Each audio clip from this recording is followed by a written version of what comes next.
Hello সবাইকে, শুভ সন্ধ্যা। আজকে আমি বানাবো কাঁঠালের তরকারি। দেখো কাঁঠালটা আমি কেটে নিয়েছি, 4 টুকরো করে নিয়েছি। কাঁঠালগুলো আমার কাটা হয়ে গিয়েছে, এখন ধুয়ে নিচ্ছি। ধুয়ে এখন সিদ্ধ বসাতে দিয়ে দেব। আলুগুলো ভাজছিলাম যখন তেল পোড়া ছিটছিল, যে ভিডিওটা ভালো করে করা হয়নি। দেখো আলু আর রসুনগুলো আমি ভালো করে লাল করে ভেজে নিচ্ছি। এদিকে আমি কাঁঠালগুলো অল্প হালকা করে ভেজে নিচ্ছি তেলের মধ্যে।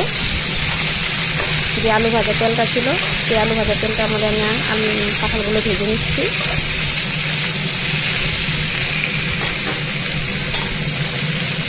এখন সোমবারের জন্য আমি শুকনো লঙ্কা, তারপর তেজপাতা, পেঁয়াজ কুচানো দিয়ে আমি করে নিয়েছি।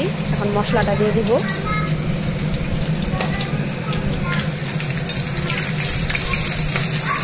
মশলাটা দিয়ে দিব।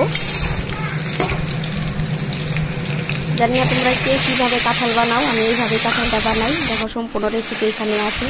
মশলাটা আমার প্রায় হয়ে গিয়েছে, এখন কাঁঠালগুলো আমি দিয়ে দিব।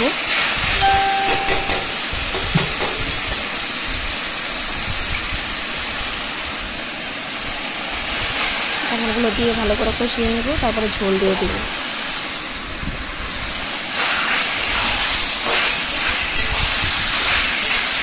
যদি আমার ভিডিওটা ভালো লাগে লাইক কমেন্ট শেয়ার করে দিবে। এই হলো আমার কাঁঠালের সবজি। এখন আলুগুলো দিয়ে দিচ্ছি। আলুগুলো আমি প্রথমে ভেজে রেখেছিলাম,